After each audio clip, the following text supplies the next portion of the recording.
Hey, what's going on, everybody? Today I want to talk about a new mod I got for the F10, and this could go to a lot of other chassis as well too. Is I came across ZL1 Addons looking for aluminum jack pads, and I found their bolt-on aluminum jack pads for the F chassis, some E chassis, and the Supra. And I ordered these last Friday, and one thing I gotta say is the shipping was very quick because I got these about 2 days ago. But I was at work, so I didn't really get a chance to take a good look at them. But I did unbox one, and I got to say the quality is really nice. I got the raw aluminum, so I can match my skid plate that I have in the front of the car. And they come individually wrapped with the gaskets already installed. And these set screws here is for a spacer kit, so it could fit other model BMWs. And that part's pretty cool. A couple of flaws I've seen though, which I think that could be improved on, is that it does have some blemishes from the machining, because these are billet aluminum and they're CNC cut, but they're also made out here in California, so they're out in the USA, which is pretty cool. And one thing, besides the blemishes and it being kind of dirty, they could have cleaned them up before they packaged them, is that when you take the set screws out that are for the spacer kits, which I'm not using spacers because my car is low enough. I don't need it hanging down off the chassis too much. They also left thread material at the bottom of the holes, which that could have been cleaned up, but that's very easy to clean out with a 90-degree pick tool. So I'm not really too concerned about that, but overall the quality is really nice. And once I shine these up, they're gonna look really good and match the skid plate lovely. But that is just a couple things I recommend on improvements. And now let's get ready to go for an install. One of the reasons too why I wanted to go with a low profile jack pad too that bolts on is when you try to, even with a low profile jack, you try to put it under the car on a lower setup, it just gets caught up, and then when you lower it too, this piece will get stuck right between the jack saddle, and it makes it difficult to take the jack out. And putting it on, you have to put this on first and then slide the jack, and it's just a fiasco. So it's just a lot easier to have a bolt-on low-profile jack pad to make it easier for jacking up your car. And like, again, like it just slides right off, and that's at its lowest setting. So replacing it with a lower solution will make it a lot better. And also they hang down low enough too, where after I install it, you'll see where it still protects your side panels. So another reason I want to change these out too is because, as you can see here, they're very loose. And I really don't trust how secure they are to the frame. And I recently replaced these 6 months ago. And not only do they hang down lower, it makes it harder to put the jack on, but also too, being on a lowered setup, I can see me losing these fairly quickly. So having a bolt-on solution gives me more peace of mind, and it makes it easier to put the jack on to where I could get the car up. Because like today, I want to go in and clean the underbody, because just like I like to clean my engine bay, I like to clean the underbody once a month, so that way I don't have too much dirt buildup and everything, and I like to keep it clean. And going with the aluminum setup too will really match the aluminum skid plate and everything I have underneath the front of the car. So now to remove the old jack pad, it's fairly simple. You just need a good pry bar, and then you're just gonna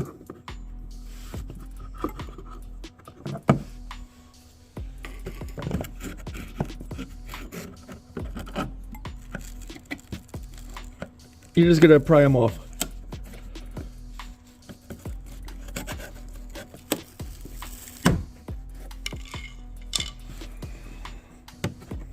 It actually is quicker to do this job than it is to record it.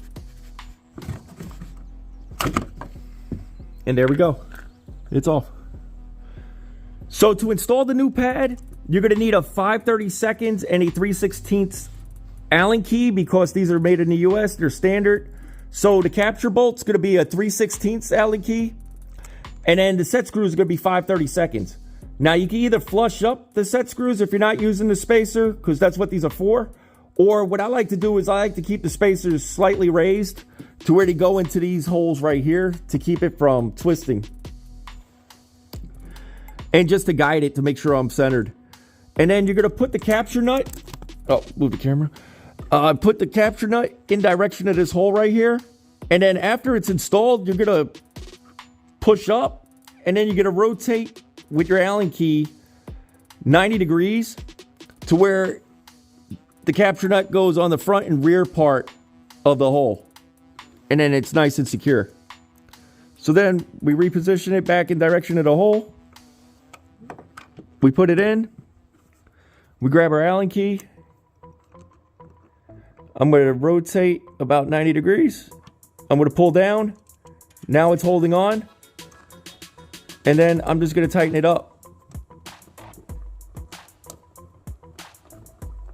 And she's already getting more snug than what the plastic jack pads were. And that's only by hand. If you notice too, I only use hand tools on my build. I have not touched this car with a power tool at all. I don't use impacts. And even on lug nuts, I make sure I use a ratchet and a torque wrench. Just so I could say I pretty much hand built it. And then with the ratchet, you're not even going to go too tight with it. You just want to go snug because it's an aluminum capture bolt with a stainless, it's an aluminum capture nut with a stainless bolt. So you don't want to over tighten it and then strip it out because it will strip very easily. And then you're just going to snug it up. I would say you don't want to exceed more than about 10 foot-pounds. Which, of course, even doing it by hand, even with a 1/4 inch ratchet, you're going to probably exceed that. But you don't want to go too tight more than snug. And I got it snugged up. And it is way more secure than what the plastic ones were. And I'm pretty much almost shaking the car. And then that's the installation of it. It's fairly simple. It takes actually longer to record this video than it is to install these. So now we do the 3 other sides. And I'll show you once I'm done with that. And yeah, this is pretty much it. All right, so we got the last jack pad on. I got the other 3 corners on. They're sitting really secure. They're not nowhere. I'm actually shaking the car when I'm shaking this. So they're a lot more secure than the plastic ones from the factory. And it's also matching the skid plate up front.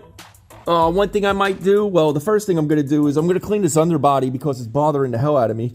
But I want to drill this hole out a little bit, make it a little bit wider, so I can put a blue anodized washer from Downstar on, so I can match the skid plate, the engine bay, and all the rest of the parts of the car I did with Downstar.